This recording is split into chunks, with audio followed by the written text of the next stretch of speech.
Hello everybody, welcome to just about Sonic Talk 630, which is kind of postponed from last week. I decided to take the week off. It was a bit slow and it was hot and I had other stuff to do. Doesn't happen very often. I haven't had a holiday. I'm unlikely to have one because I'm not going anywhere like everybody else. Welcome anyway. This is Sonic Talk. This is the music technology podcast. We like to talk about stuff that's to do with music production, music creation, music performance, recording, all of the things and the technology that are around it. You know, we'll get round to talking about it probably at some point. I want to say hello and welcome to everybody. We are streaming live on YouTube, we're streaming on Facebook, and we're also streaming on Twitch, where you can get the pre-show. And just for kicks, I'm streaming to BandLab, but I'm afraid I don't know what the URL is for that. So if you're watching us on there for the first time, I might get it together to do it better, but sadly I haven't had time this week. So what is Sonic Talk? Yes, well, I've already explained that, haven't I? But I'm sure it's very hot where you are, because right here it is absolutely boiling and has been for ages, and maybe we'll get a thunderstorm, maybe we won't, who knows. But in the meantime, we can say hello to our friends iZotope. I want to say thank you very much to them for joining us and providing us with a competition prize. We've got Stutter Edit 2 as a competition prize. So a bit more information about that halfway through the show. And also Moog, I want to tell you about, we're doing a Q&A. In fact, I could do that here, couldn't I? I could just press the button. And I'll do it again later as well. We're doing a Q&A with Moog. I did the Matriarch review, which was published this week.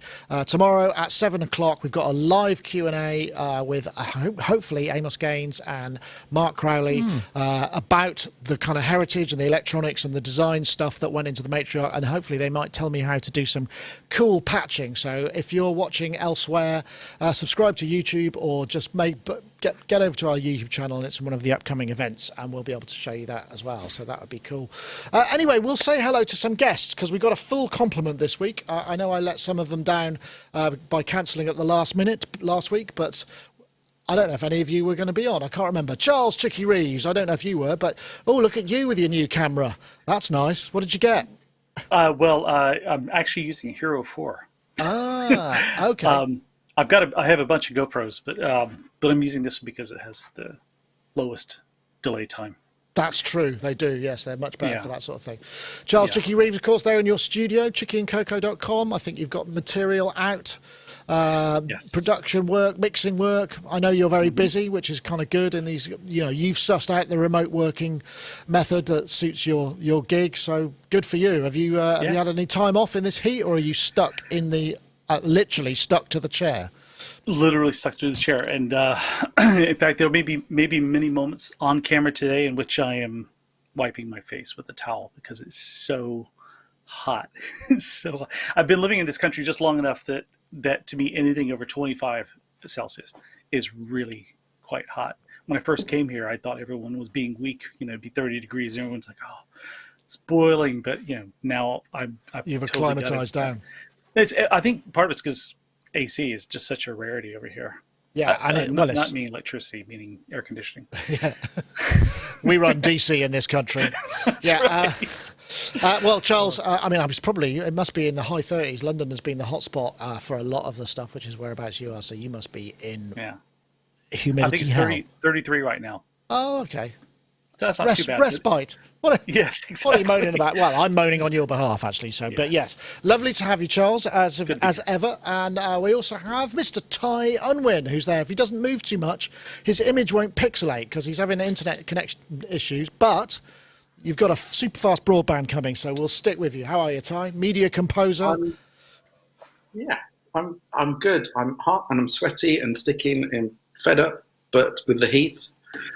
But what makes it even worse, because I'm having such issues with the internet, the studio with aircon, I can't get an internet. The bedroom, which has got aircon, I can't get an internet. And so I'm in the one place in the house that doesn't have aircon. And, oh, no. What a trooper. What can we say? I mean, you know, you will be rewarded in technology heaven, I'm sure. But I hate it. Look, we've had this conversation so many times. I hate the heat. I absolutely hate it. And, proper Anglo-Saxon. Yeah. Yeah, exactly. Yeah. But no, all is good. All is good. I'm still doing what I was doing the last time we spoke, which is basically just listening to lots of monitors. And they're all here and they're all in the studio. So, and they're all set up. So I'm spending hours and days just trying to do the right thing. Wow, figure out. Wow, okay. Well, that's a great luxury to be able to have, to be able to listen to that great. detail. Yeah. Brilliant. Yeah, it's really good. So Where I've narrowed it down. Oh, you narrowed it down. Okay. What's your top 3 or top 2 or top 1 at the moment? Well, I've narrowed it down from at the moment the top 2, as like I said before. So it's the PSI's A25Ms with a 22.5 subs, and then the Key 3s with the BXTs. They're the 2. And then I'm comparing it to the ones I've already got, which are Barefoots and K&H's. And I've set up this fancy. It's actually the most. It's the one way you'd never use. I was trying to get a quick audio into. Oh, okay. We'll go into the whole thing after. All right. Basically, Okay. I stripped down the studio. It's very boring. If you want to know, I'll tell you. Otherwise, move on to gas. Okay. I appreciate that. We'll see how we do for topics, but I'm sure we'll come back to you. That's no problem.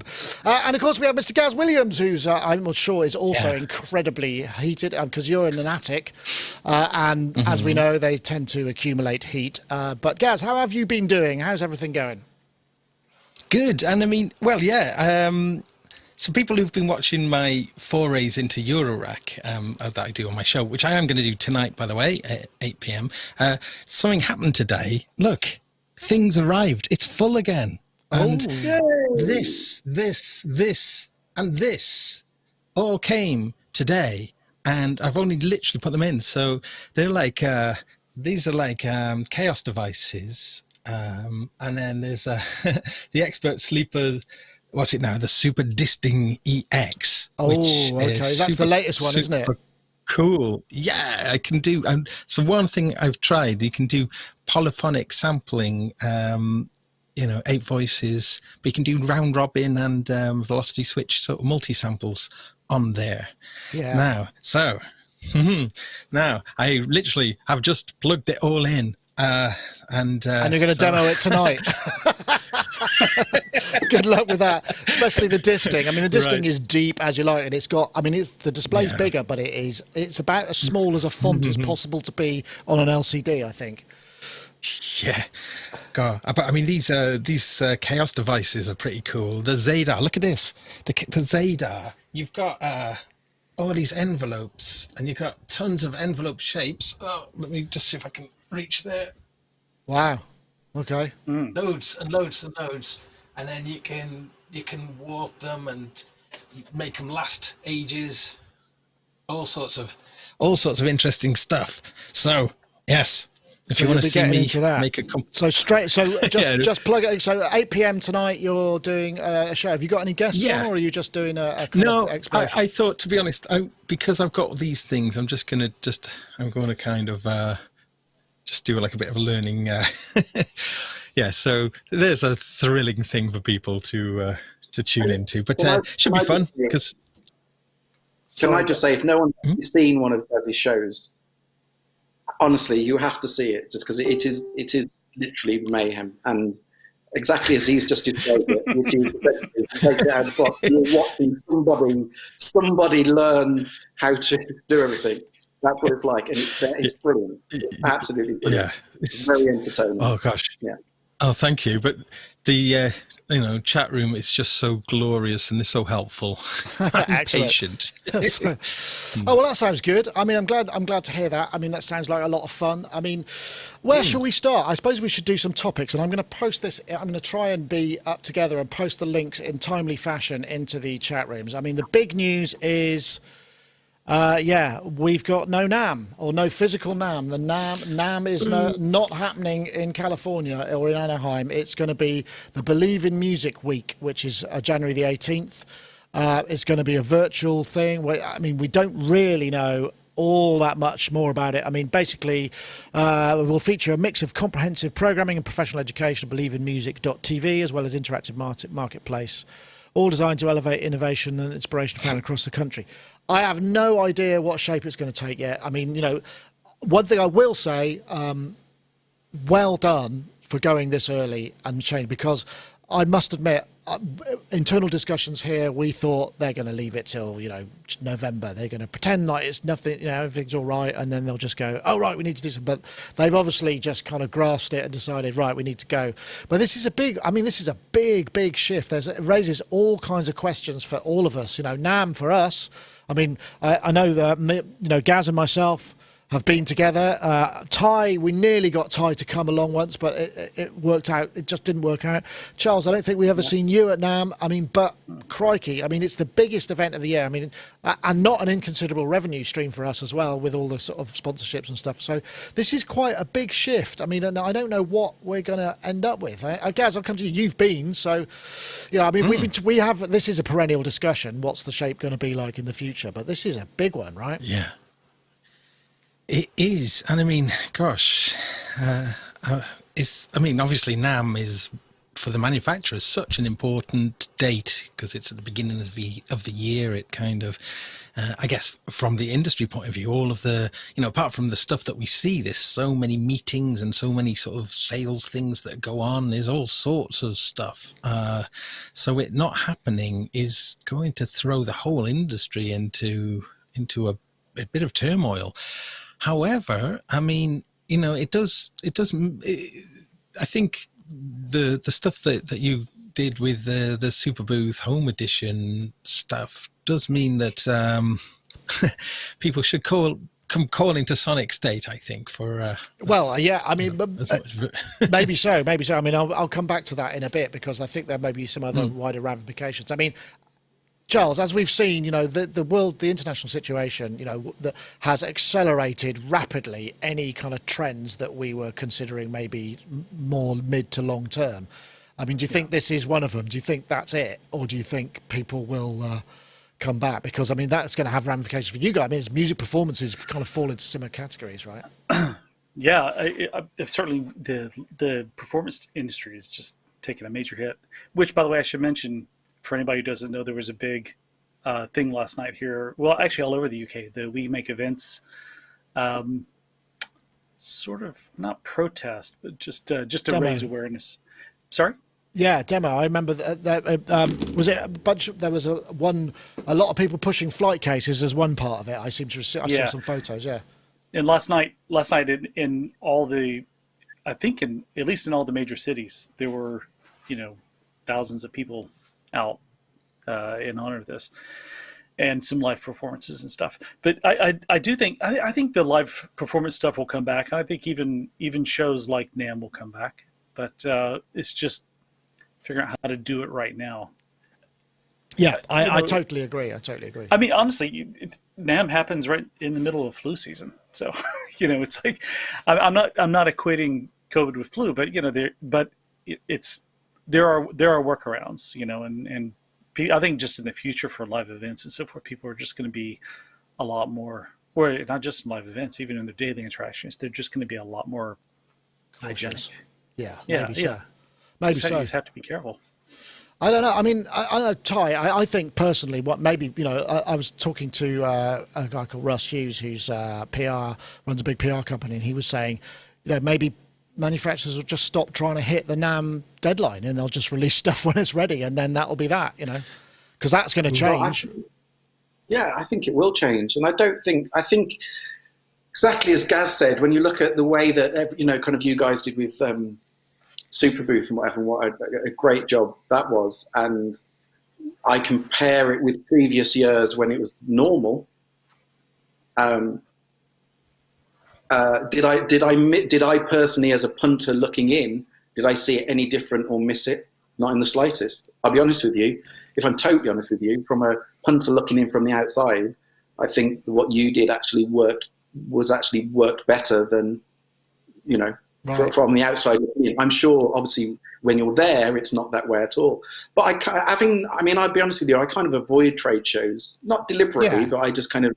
Not your thing. They're not my thing. No. But I get the impression, because obviously I know lots of people that have to go to all of them, that as much as it is for launching gear and whatever, it's as much, I'm not saying a jolly, but it's because there's a lot of hard work going on, but it's as much for the social interaction and the personal side of it as much as it is for the gear side of it. And I think, like we've said, really, I think at this moment in time, the whole personal dynamic for everyone across the world in every way, state and whatever is changed so fundamentally that's we've got to get rid of all this before we can go back to doing that. And I think, as everyone said, NAMM will come back, but it's obviously not going to be next year. I think it probably won't be the year after. I think it'll gradually start coming back, and whether it'll actually come back exactly the same, I mean, I don't think it will. And I think it's the same for live music. I mean, like all of us, I want live music to be back as soon as possible, but I'm being very realistic about it. And also I know people at certain big organizations that make it happen, and they're all turning around and basically just saying, we're postponing stuff till October, November, December, but we know that's not going to happen. And they're basically talking about it's going to be well into, they're talking about autumn next year before it starts to even get some sense of being feasible, and then back to as it was. We're talking a long time. And I think you either fight it or you have to just accept it. I think the problem will be, as they've been demonstrating, exactly as Chicky said, the problem's going to be the infrastructure, all those people that actually make it happen, or the people at the back of the stage. What are they going to do? They can't just hang on forever in companies that just have nothing to do. They're going to have to go elsewhere. And so it's all right saying, okay, we'll start the gigs again in 3 months' time, but there's not the infrastructure to make that happen unless they're careful. I mean, again, it's that don't start me off on the whole government thing. I mean, all the countries have their own problems with their governments, but I mean, our lot are making such a balls up of everything.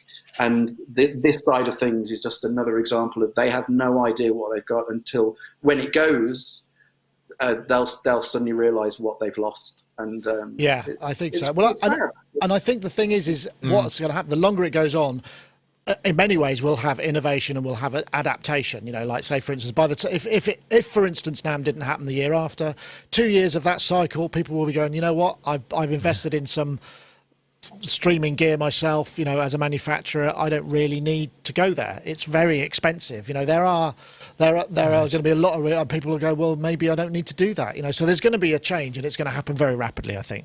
Gaz, you sounded like... I think the one thing you also... we see...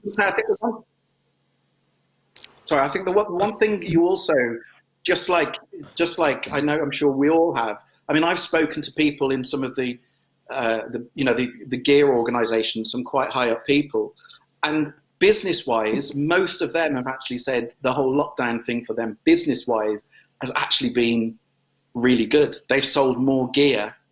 For now. Yeah, for now. For now. Yeah. Absolutely. Obviously, but not the live side, the studio side.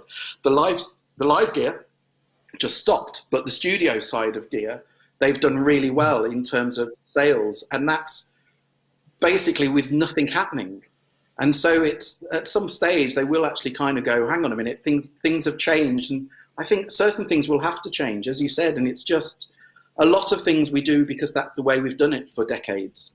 And I think what this has done is make some companies are going to have to sit up and go, well, we don't have to do it that way anymore, and it's not do it because of habit, if that makes sense. I think you're absolutely right. So, actually, and the point I was going to say is that we've seen that Roland have kind of decided to make their own launch for new products in September. They've been doing that for a couple of years. And they do that for a couple of years, and pretty much at NAMM, they don't have anything new to show. They just have the stuff that, or rather to announce new stuff at NAMM, and that they've been doing it all entirely virtually, haven't they? Those Roland launches are all done, sort of as a internet-based thing rather than a physical thing.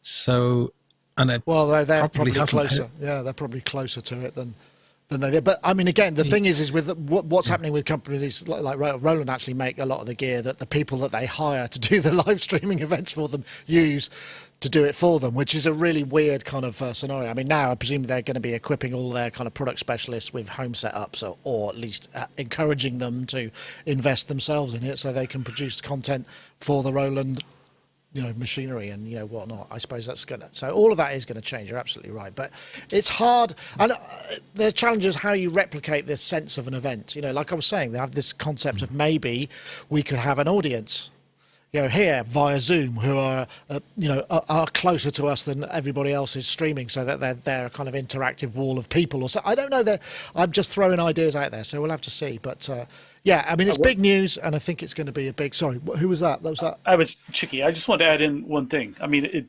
sounds terribly self-promotion on my part, but starting in about 3 weeks, I'm actually going to start having bands perform out here in my open space and with maybe a tiny audience, depending upon the whole COVID situation. But from now on, I'm just going to start doing shows on my own, because I tried to wait for a tour to come in or something like that. I was like, well, I got all the gear, so I'm actually starting to do shows from here.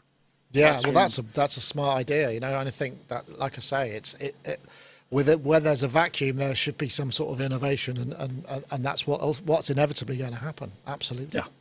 Wow, that'll be exciting. Yeah. We'll have to talk about that. Yeah. I do. Say again? I said I'll come. Heard somebody say something. Oh, yeah. Absolutely. It'd be great. What I'm going to do is I've got my space is about 7 meters by 10 meters. So I'm just going to have a band, free booze, and serve a little I'll bit be of there. food. That's what time? Yeah. You guys are all invited, of course. So, can I come and play? Yeah. Can I come and play? Excellent. Yeah, absolutely. It's the show's actually gonna be live at Chicky and Coco's. So there you go. Right. Okay. Right. Well, I'm not sure that was a planned announcement, but no, it isn't. It isn't. But I will talk to you about it more, Nick, because yeah, I did absolutely. want to talk to you about it anyway. So okay. Yeah. So I mean, changes afoot, and which kind of links us onto another topic. But before we do that, I'm going to just mention, as I did at the top of the program, if you notice, we did our Moog Matriarch review, came out on Monday, and encourage you to try that out, or certainly check it out. I mean, it's a very Moogy Moog, and there's something about it that makes it sound much more authentically kind of vintage than other stuff perhaps from Moog. Anyway, but it's a great instrument, so I'm not a shill for that. It's like, that's really cool. But we're going to do a live Q&A with a couple of engineers tomorrow night at 7:00 via YouTube only, so do come along. There'll be guys in the chat room, they'll be there. You can ask us questions, I'm going to ask them questions. I might ask them a little bit about what we can do in terms of I was thinking I was going to ask about maybe some patching ideas, because once you start kind of getting inside something like that, there are all sorts of possibilities. So join us tomorrow, August the 13th, that is, if you're watching this show after the event, but it'll be online afterwards, 7 p.m, and it's going to be live. So I'm quite nervous. I've only sound checked one of the participants so far, so I'm hoping we get a chance to deal with that. But tomorrow 7 p.m, do join us, and we will get on with that. Right, okay. I think maybe the next thing to do, and I know this was a bit of a long shot because I didn't bring this, but this kind of actually, we'll come back to that in a minute. Let's have a look at the big update for the TR8S, because we were talking about Roland, and so Roland announced OS2 for the TR8S, which adds a whole bunch David of from Roland, and this is the FM Roland voices. TR8S 2.0 firmware update. So, what is it exactly? Well, the 2.0 update is actually a massive step for the TR8S, because it now comes with an entirely new FM sound engine. So, this lets you create and manipulate sounds in a completely new way. It has several new sounds in each category, including even melodic ones. So, let's check a few of them out. So, I'm going to start with a kick right here. Some snares, percussion, some hi-hats, and finally just... As I always say, I'm not going to play the whole thing, but this is very interesting, and I'll tell you why it's interesting, because me and Gaz have just reviewed the MC707, which is a similar concept. I mean, it's different because it's got more expand, but this, we noticed a few kind of electronisms, so shall we say, in the working way, and this what they've done with this is they've added this kind of concept of machines. So you can have this FM machine, and then I believe that the knobs then affect, so you get parameter tweaks for each of those voices. And it just seems like really Roland are really starting to, because previously Roland, very much it's the Betamax VHS debate. It's the Roland way, everybody else does it their way, we do it our way, and that's the way it goes. And it seems to me that whoever it is that's kind of driving the development is starting to take notes. And there's nothing wrong with kind of utilising these industry norms. We see it in DAWs all the time. These features that become parity across all kinds of platforms just because that's what people get used to. And this seems to me a kind of step in that direction to a degree. And I find that quite fascinating. Gaz, we did the MC707, which is coming up shortly. This is quite an interesting. This is an interesting idea. Yeah, absolutely. You mentioned the Electron thing there, and the model samples in particular. The model cycles in particular. This seems like they've really paid a lot of attention to what Electron are doing, and I noticed that in a bunch of the updates for the 707 as well, which I thought was straight sort of direct influences of Electron's way of doing things. So that's I think that's quite interesting. But it does also elevate the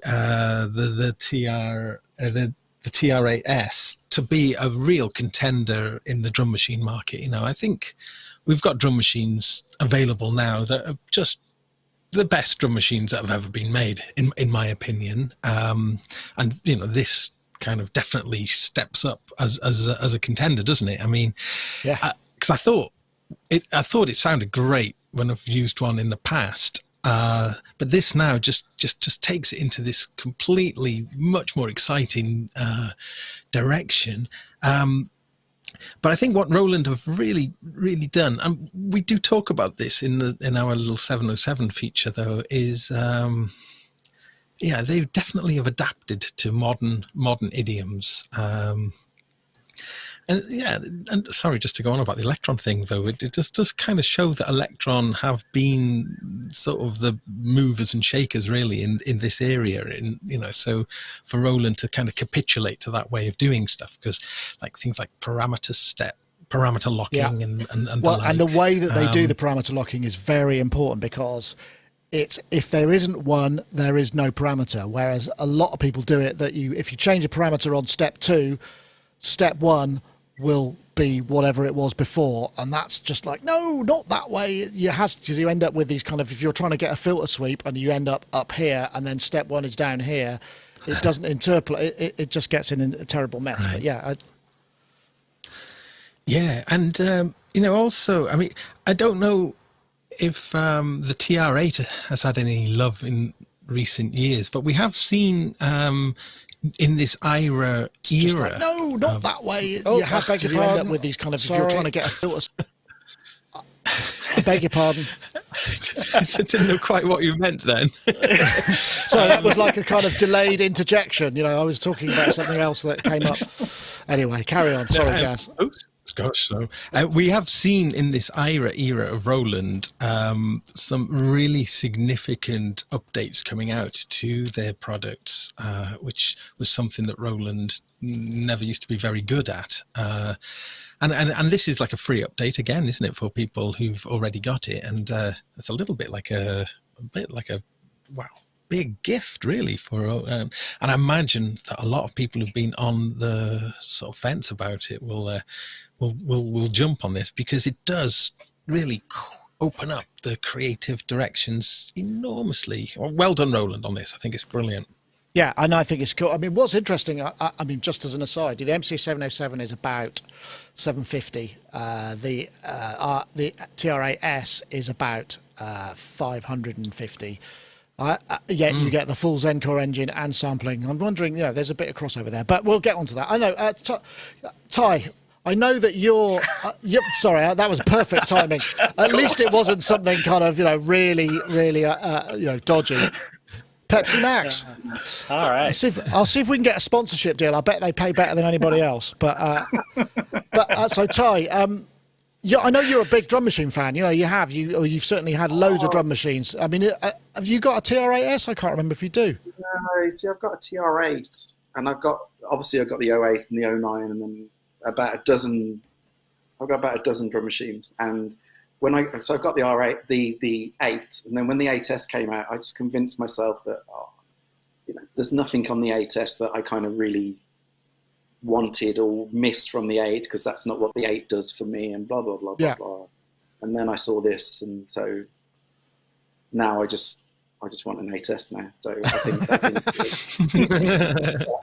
it's basically exactly like I said, people that are sat on the fence. I just convinced myself I didn't need it, but having looked at this, exactly as you said, really, it's like all the best bits of the Electron combined with all the best bits of the Roland way. And my view. I've got a couple of Electron drum machines, and they're fine, but I always say I can't get my head around.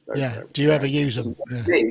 Whereas having the parameter locks and the way that the Roland way of doing it, I think would work for me. So, and they do sound great. They do sound. Yeah, good. They're not bad at all. So I'm very much I've sat on the fence, and so I think this as an update just kind of has pushed me over, to be fair. So, okay. So we. Yeah. Well, if your internet wasn't so bad, I encourage you to perform a live purchase, just so that we could kind of have the friss on. But I don't want you to compromise your connection in any way.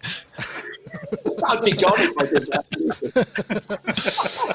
Charles, I mean, the thing about, do you see any of this kind of stuff showing up in your lives? Obviously not at the moment, but when you've been doing live stuff, are people using, because the TR8S you can sample, I think you can have an 180-second single sample, so you can use it for triggering like BVs and stereo business and all of that kind of stuff. Are you seeing people or have you seen people moving towards that sort of thing, or is it very much in the box for most people? Yeah, not for live. With OMD, they were always using those. What do they call the SPDs, the Boss SPDs, which are SPDX, quite ancient. Yeah. They're quite ancient, but they're solid, and they work fine. With Howard, it's mostly stuff out of Ableton, or the Logic one. I forgot what it's called. Main Stage. Yeah. As far as drum machines go, I only have one drum machine. I've got the Drum Brute, Impact, which I love. I think it's great. It's got the little FM synthesizer on it, but it's nothing like this though. This actually has made me think about getting a TR8S. Well, I must say, I would put the case forward for, although you don't get the FM stuff, I would put the case forward for looking at an MC707. Our review will be out soon, but I have to say, it's almost the best machine of that nature that I've come across, and I'm very impatient with that stuff. Yeah. Well, that's a tease, isn't it? Should we do that as a tease, Gaz? Should we say that's a tease? It was a bit of a tease. Yeah, it was a bit of a tease. It's good. I'm looking forward to it. Actually, we got a bunch of stuff coming up, I should mention, as well as the Moog thing. We've got a big look at Presonus Studio 5 version 1. Studio 1 version 5 coming up. That's on Tuesday next week. It's like 40 minutes long, but it's not in any way full of fluff. It's solid content. It's really good stuff. Excellent. And we'll be posting that on YouTube. I think it's a Facebook Live thing as well, or Premiere. We're doing premieres on those.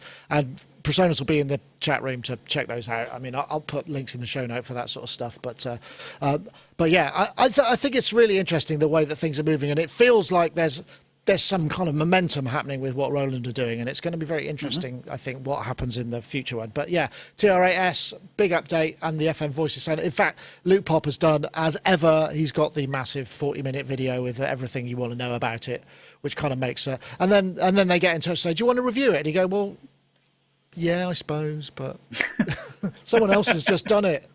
Anyway, I don't begrudge Luke Pop his work. He does great stuff, great work actually. He's a brilliant YouTuber. Well, let's jump in and let's do our competition. I think it's time for that. So we'll start off with our little word from our friends over at iZotope. From the mind of composer and electronic music pioneer BT, in collaboration with iZotope, Stutter Edit 2 brings movement to your mix, faster and with more versatility than ever before. Stutter Edit 2 lets you slice audio into razor-sharp rhythms and moving effects, creating exciting new rhythmic worlds within your music. Instantly recreate the famous stutter effect in your samples, sound design, and beyond. all with a single button. Control a vast array of studio-quality effects, all linked to the timing of your stutter edit, making it easy to add filter sweeps, panning effects, pumping dynamics, and more. Stutter Edit 2 is the fastest and most exciting way to dynamically elevate your music productions, sound design, film scoring, and more. Head to iZotope.com to download a free 10-day trial, and check out our other Creative Suite products too. Yes, indeed. I would thoroughly recommend that. As ever, there's plenty of demos for their stuff. In fact, we've got a competition. If you want to win a copy of Stutter Edit 2, courtesy of BT and iZotope, we're looking for the hashtag Audio Inspiration, the hashtag Stutter Edit 2, to @Sonicstate and @iZotope Inc. That's a Twitter competition. If you enter there, we do a kind of random pick from all of the tweets that feature those hashtags. So the hashtag Audio Inspiration, one word, the hashtag Stutter Edit 2 to @Sonicstate and @iZotope Inc. will get you entered into the competition. And we have a winner from the last show, not last week, but last show. Mr. Jeffrey Derry, I guess it's Mr. I guess most Misters are Jeffreys, but I could be wrong. Step forward, please, because your tweet was picked by the supercomputer, i.e. me and a random number generator. Thank you very much for entering. So if you get in touch at Jeff_Derry, then we will be able to get you a copy of iZotope's Stutter Edit 2. So yes, do check that out. Right, I just wanted to point out, actually, I missed it. I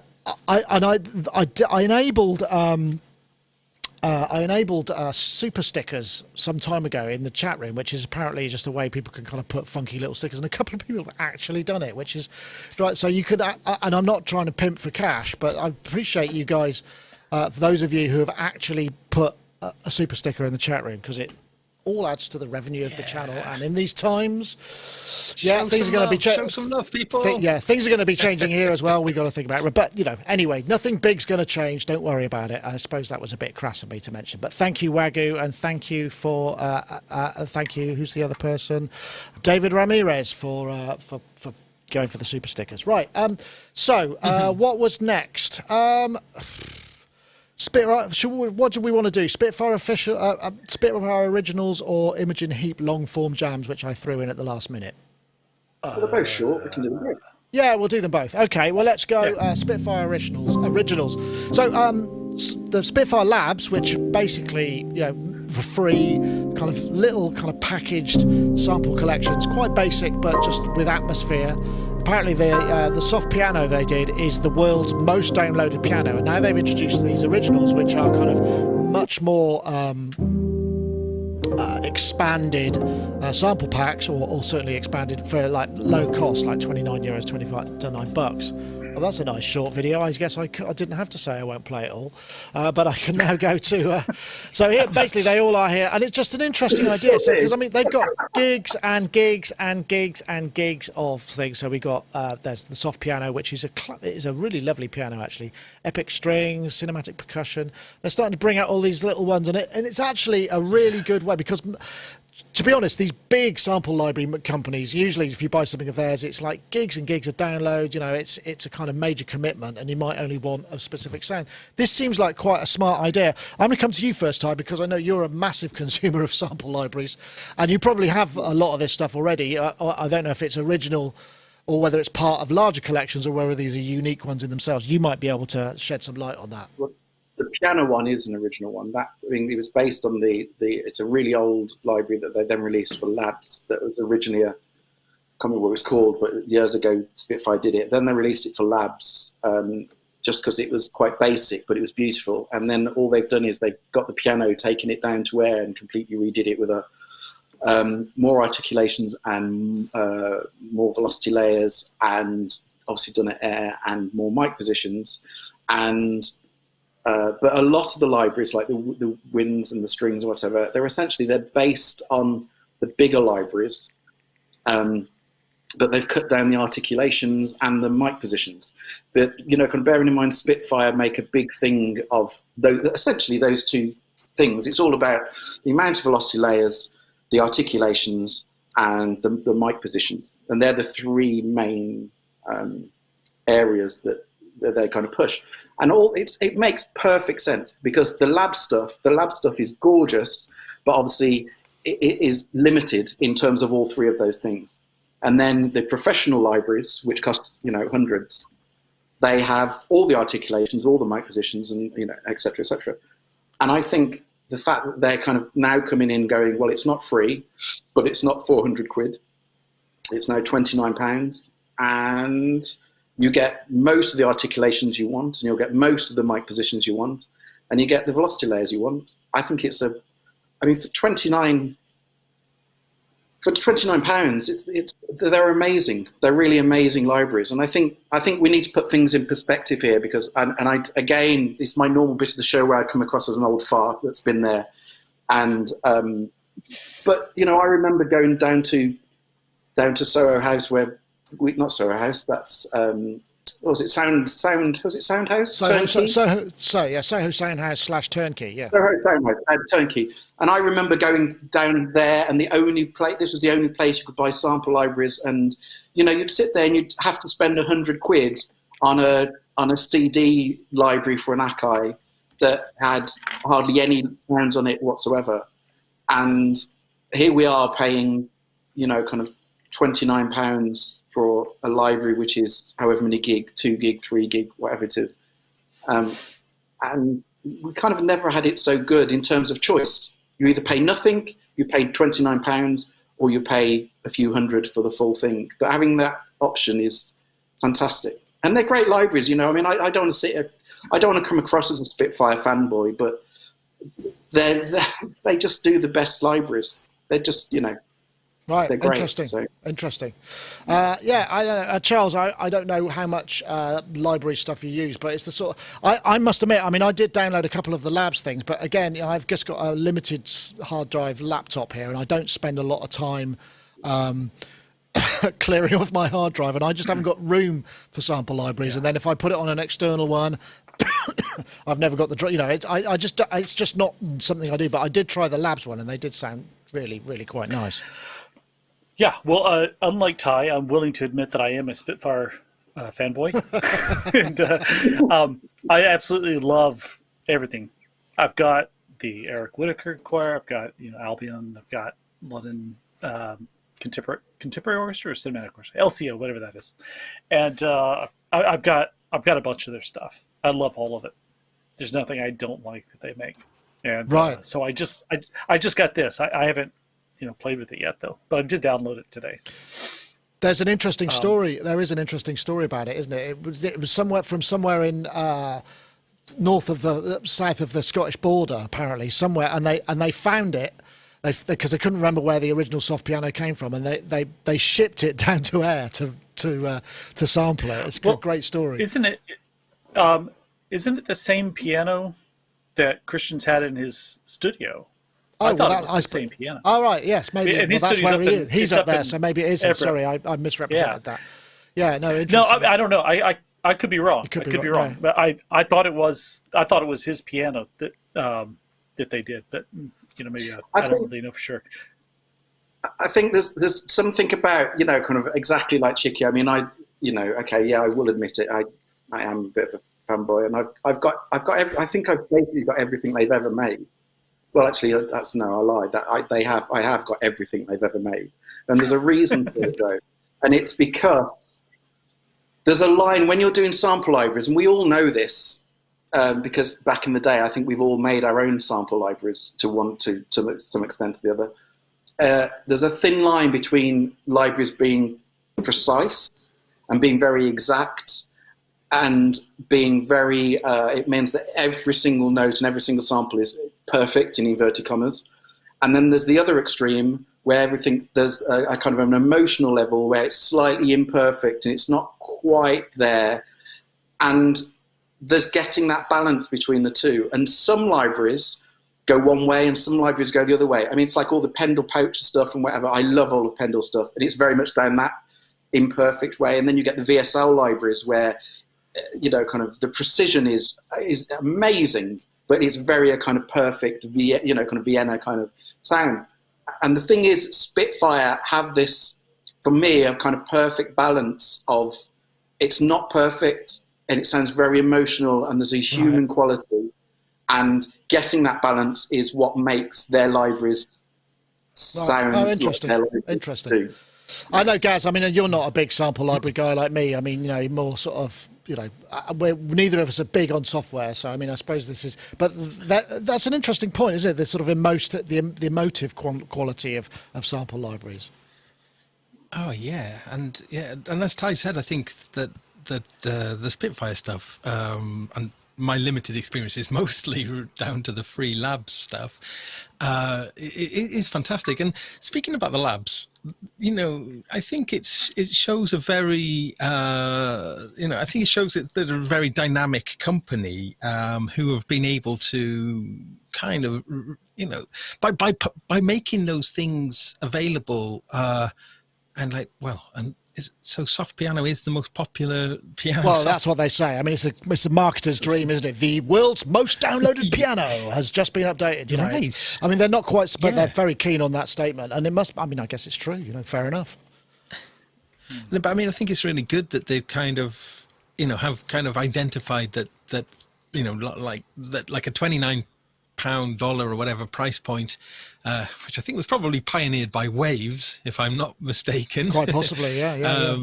That price point seems to be, like a sensible idea. And rather than overwhelming yourself with this enormous library of options, having specific instruments that are just beautiful, I think it's a really clever idea.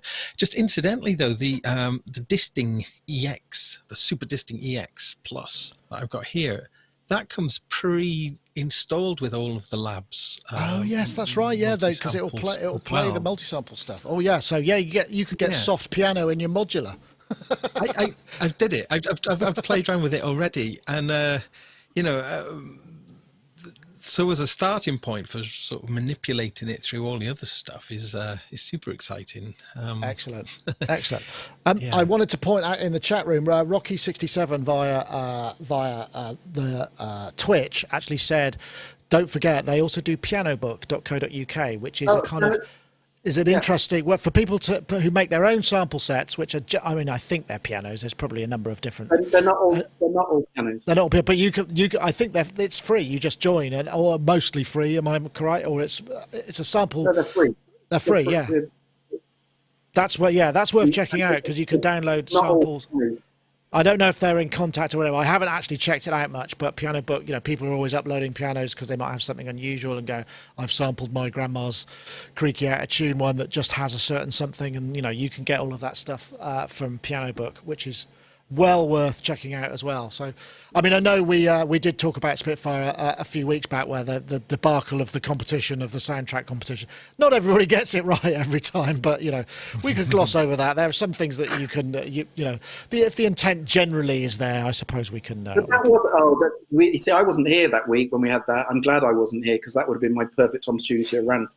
That was nothing to do with Spitfire getting on. That was nothing to do with Spitfire getting on. That was just bloody idiots who have no idea about the way the business works. They have no idea about the reality of the world of writing to picture, and they thought they did, and they don't, and they just shut their hell up because they don't have a clue. It wasn't the fault of Spitfire. Well, anyway, we're not going to go back there. There were other factors. I suggest you go back and watch the episode. I forget which number it is, but there were some other factors in there that could have been managed better, shall we say. But anyway, I'm not going to go there. Really interesting thing. We were talking about the future of live, and one of the things that I came across, I wrote a story about it actually, because Imogen Heap has been, what she's been doing, obviously during this time, she tours. She's also got a couple of things going on which are require funding. So the digital passport idea, which is the idea that every artist gets a sort of digital presence, and the metadata will reflect what they contributed to any particular piece of music, and they can get attributed and paid and get work through it and tracked, because it's very hard to find out who played the bass on some random MP3 that you downloaded from the internet. So the idea is that all of this stuff becomes available. It's like a sort of IMDb attached to digital media. So really, I did an interview with her, and she talks a bit more about it and probably makes it much better than I do. But what she's been doing is she's been doing these kind of sessions, which are, sometimes bi-weekly. So, there's just her doing her looping, total improvisation at her piano. She uses piano bar, which inputs the MIDI to her and her gloves. That is not right. Then you've got the wrong way around. Or you could listen to it from the audience perspective. I'll see what she's going to do. I'll just play a little bit of...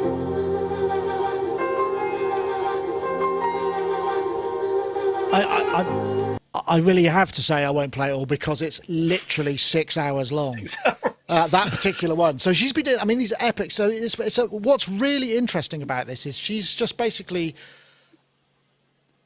so talented that she can sit there and fill 6 hours with engaging and interesting content in a very charming and kind of demure and British kind of way. So it's not showbiz at all, but it's totally engaging. I mean, the first time I watched it, I probably did watch 4 hours of it, and that's why I wrote a story, because I just thought this is potentially the future of some revenue stream for artists. So what she's doing is she's got a GoFundMe. I forget where the links are. I'll put the link to the story in it. So you can basically donate, say, 100 quid, and she'll do a shout out. She'll dedicate one of her tunes because she'll do some of her songs. So if you make a request for one of her songs, she'll do it and dedicate it to you. But you can also, for like 500 quid, you could say, can you do a cover of, I don't know, insert song? And she'll do that. And, you know, we'll cover the song and perform that. And there's just, as well as all these continuous kind of fives and tenors, and it's an amazing, really interesting to watch. And the dynamics of it is fascinating because it's like, because you're there with her and she's engaging real time. It's not like a performance. It's like being there, and it's the closest thing I came to sort of feeling like I was in the room with her. And I just thought it was absolutely masterfully done. And this could be, you know, because you can imagine, you know, if you're on tour, you could be playing 5, 6, you know, or whatever gigs a week. So this would you could just do one of these a week, and you could generate, you know, a revenue. You could actually create, maybe YouTube's not the best way for it, but whatever, it just gets the juices flowing in many ways. And Charles, I see you're nodding away there, kind of, and it's really, I just found this absolutely I mean, I'm presuming you're looking at this and, you know, because of your live performance stuff, you're thinking maybe this is going to work and introduce some of that into what you're going to do, and quite right too, you know. Yeah, absolutely. The trick for me is just the technical aspect of it, but that's why I'm going to talk to you later about this. But no problem. I think this is great. I watched quite a bit of her performance on that one, and I was really taken with it. And it's in some ways, I guess, because it is very intimate. That's one of the things I really loved about it, more than just watching a live show. You know, it was a live show, but it was more than just going to a show. You know, it was like I felt like I was right there in her room, and you know, I loved it. I think it's a great format, and it is. Yeah. Well, because she'll read the comment and then maybe introduce her reply to a question in musical form to some sort of improvised thing she's doing at the moment, which is, you know, I mean, you've got to be able to do that, otherwise it's going to sound crap. But I mean, nonetheless, it's just a great idea. I know, Gaz, I mean, this just totally floated my boat, and I can imagine it's the sort of thing that you really kind of do. I mean, it's really compelling stuff. Yeah, and I think it. I mean, I can relate from my own little dabblings with my own little show in a way that she's very natural and very comfortable doing that, and therefore just taking time to build up things and actually, well, I mean, she's using vast swathes of time, but I found from when I've been doing my own little things that providing that, I guess, that you're engaging enough with the audience, it shows that people perhaps, you know, quite like a longer form approach, because I was a little bit worried with some of the shows I was doing that they were overrunning and going quite long, but the overwhelming response I had to that was no, it's fine, people kind of like it, you know, because it's not like everybody's necessarily rooted to watching what you're doing, you know, on the edge of the seats. You know, they'll be doing their own thing and it's just there in the background or whatever. So yeah, I mean, Imogen is an incredible talent, though. So I mean, she's definitely got that on her side. But I am going to try and do more building kind of projects and stuff myself, which will take more time. And I guess it's a thing, maybe people can just tune out and then tune back in a few hours later and see I think the thing is what you could do, like if you're building something, say if you're actually doing something and there's a lot of information in there that actually people might find useful, if you go back, because you can use the YouTube chapters feature where you just put the time code in and it'll basically put markers on the timeline and just go, oh yeah, this is where I talk about whatever it is, and you can click and you put that. I mean, it takes a bit of time. Obviously, if you're doing 6 hours, it's going to take you a while, but you know, that definitely, I forget someone just said in the chat room that, you know, yes, with a fan base as big as Imogen's, which is quite big, it's not like mega big, you know, it makes it a lot easier. Yes, I mean, if you've got no fan base and no followers, it's obviously going to be difficult. I know, Ty, I mean, I suspect you could probably pull this off as well. I've seen you improvise, you know, if you ever find that you're kind of desperate for a few quid, you know, you could probably get something going. We could help you, you know, we could hook you up with a marketing consultant to increase your social media followers. But no. Well, no, I think what's great is I think everyone's touched on all the things that make this so great, is the fact that as a personality, she has that kind of personality which is incredibly endearing, and you're on side from the very first minute. Where, I mean, in that particular one that you showed, do you remember when she knocks over a glass of water and so has to disappear and clear it up while she's all being filmed, and everything goes wrong, and her glove isn't working and this isn't right, and you're watching all this unfold. Basically, it's essentially there's a really endearing kind of, it comes across as an endearing kind of incompetence of making it all work, and yet you know that she's completely on the ball and absolutely knows exactly what's needs. It's kind of like the Sonic Talk pre-show, only more endearing. And then you watch, and as you say, I mean, the talent is immense and obvious. And it just draws you in, and you want to watch it go right. And she laughs at herself when it goes wrong, and it's very personal. But the thing that really makes it is the fact that, you know, a lot of the people that watch this are people who do and are part of the gear fraternity and the recording. And my dream is whenever you can watch a making of documentary about artists that you know and love. I mean, that for me is heaven. You want to know whether you want the how they made it, how they wrote it, and that is fascinating. And here you have it on a plate. You're watching her just come up with these ideas, and you know that out of those 6 hours, I mean, she was joking at the end, going, "Well, we've got, you know, a couple of albums worth of material." You know, the reality is there may be a couple of ideas that she came up with in those 6 hours that may make it along the line, but how great will it be that you can sit when her next album comes out, sit there going, well, I actually watched that, you know, kind of materialize. And that kind of thing for me is it's special, and it's forming that kind of special relationship with the viewer that she has in bags. And there are a few artists and performers that can do that, and at the same time we all know there are plenty of performers and artists that if you turn around and went, okay, can we film you essentially messing around for 6 hours, they would not have a clue. I mean, you know, for joking aside, when you said that, you know, it's the kind of thing I could do, the thought if someone put a camera on me and said, okay, mess around for 6 hours, it's fine, because that's just what I do. That's how I work. Whereas for some people, messing around for 6 hours does literally involve just sitting there on a piano grid drawing in notes. You know what I mean? Then I know I do, because there's that what's the Fact Mag that do a track in 10 minutes or whatever it is. My God, and that's only half an hour, and they're really some of them are great, and some of them are just like, oh God, that's so boring.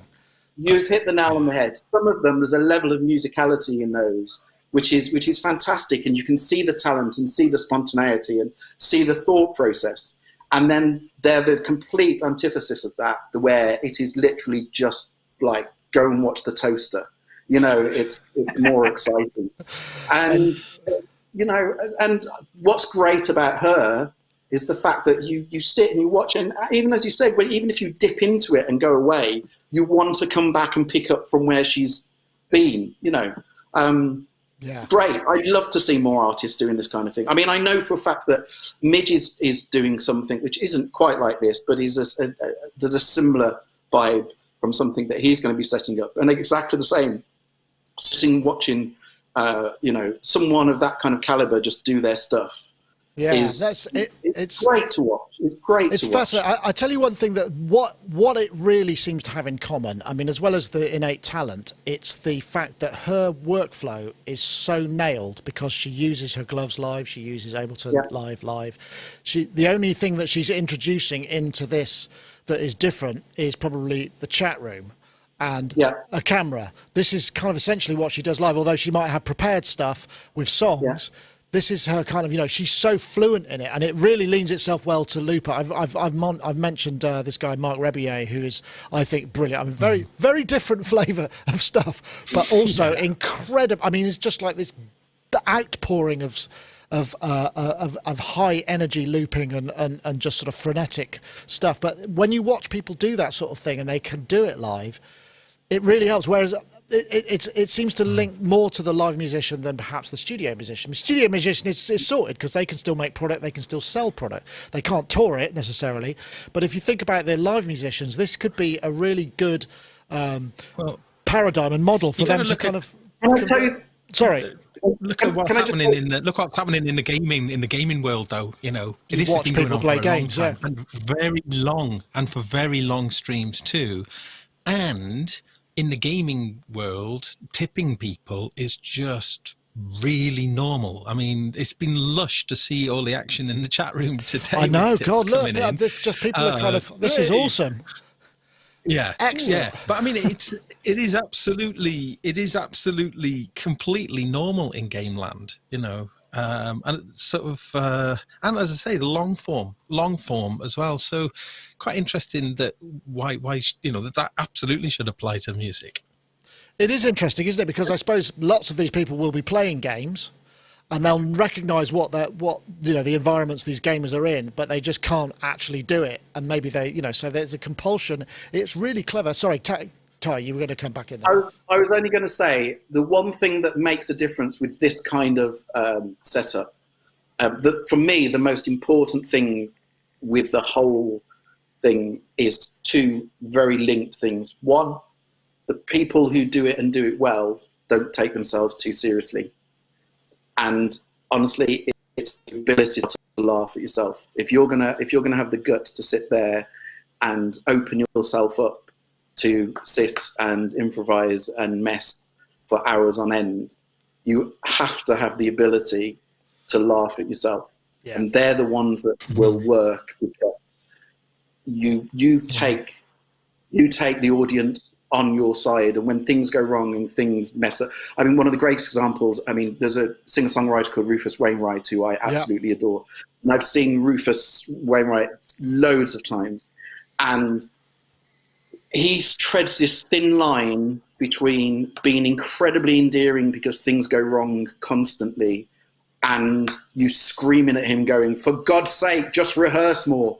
And he treads this thin line because he's always forgetting stuff and he's always playing the wrong thing and he's always stopping the songs and okay, go, start again. But it's so endearing because he's laughing at himself. And people go on side with him. And this is a perfect example. If you're going to sit a camera in front of you, laughing at yourself, in life generally, I think is the most important thing in the world. But I think when it comes to things like this, if you can laugh at yourself, you're halfway there. That's a very, that feels like a very poignant and a great subject to end on, and a great. Not a bad title right there, too. Not a bad, what, sorry, just. Not a bad title. If you can laugh at yourself, then you're halfway there. Yeah, a bit long, unfortunately. I don't know. I'll see if you can laugh at. Yeah, I'll see if I can fit that in. It's quite hard to. I'm technical constraints. You see, this is the thing. The other thing I was going to say is, if you've only got a half-hour slot, then you've got to fill it with the things that you know, you got to rehearse to fill it up. Whereas if you can go as long as you want, then you can do whatever you like. And that's a perfect example. That would be a great show title, but it would be too long because of the technical constraints. But nice. But at the moment, I've got AIRA, which I quite like. Just I like that. That's really good. Was that you, Gaz? I think that was AIRA. Yes. Yeah, that was it. Yeah, okay. Hey, Gaz gets the title. Actually, what I should do is like auction the. If I was going to get really crass, I should auction the show title to our listeners and then credit them. No, that's going too far. That's going too far. But I will say thank you, thank you so much in the chat room. There's been quite a lot of people doing the super stickers thing. That's really awesome. I honestly, I feel a little bit blushy because it's sort of asking for that sort of thing, or even bringing it to notice feels like I'm trying to do a sales job. But it's very much appreciated, and yeah, fantastic. But we should probably cut things back now to go, because every part of me is sticky now. That's a good show title as well, actually, but I don't think I'll use that. The wrong kind of show. But we should probably wrap things up a little bit. Thank you so much for watching. I want to say, don't forget, if you want to see the Moog live Q&A tomorrow at 7 p.m. We'll be there August 13th, 7 p.m. UK. This is a live stream. Hopefully it will be all technically sorted. I've got a rough idea of how it's going to work. But yeah, do join us for that tomorrow. Yes, thank you very much, everybody. Charles, thank you so much for joining us and mopping yourself down so you remain presentable. I'm sure, and it's so hot. I mean, opening the windows isn't going to make any difference, really, is it? You need to know. No, it's just going to have hot air flow inside. That's the top tip, folks. For if you're very hot, wrists under a tap or in a basin of water, because you've got so much blood near the surface there, you can feel it moving around, and it cools you down very, very quickly if you didn't already know that. So I think it's a good idea. It's what they use in the desert if there's a bucket of water, though. The bucket of water's got to be pretty hot, I'd imagine. But at the local oasis, perhaps. But Charles, thank you so much for joining us, and I look forward to talking to you more about about your live stuff. That sounds very interesting. Yes. And also, Mr. Ty Unwin, thank you. People have been saying, it's not me, that your image quality has been better this week because you haven't got a really busy load of synths behind you. Because you've got this sort of plain white background. The studio is, just so you know, is empty. So there's a big story, but yes, the studio is empty. There's nothing in the studio. So I'm now going to go down and sit in the air-conditioned empty room and do anything, to be fair, other than be hot. So sit next to the air conditioner. I'm in my mind. I'm assuming kind of a discreet level of clothing during that process, but I won't dwell on it too much. You can think whatever you like in your mind, Nick. You keep your desires to yourself. That's fine. This isn't the time and place. Ty, thank you so much for joining us as well, and of course, Mr. Gaz Williams. Also, pleasure to have you. And you actually look pretty dry, if I may say so. There's not much moist going on in this image. Nick, you stop it. Stop your floating.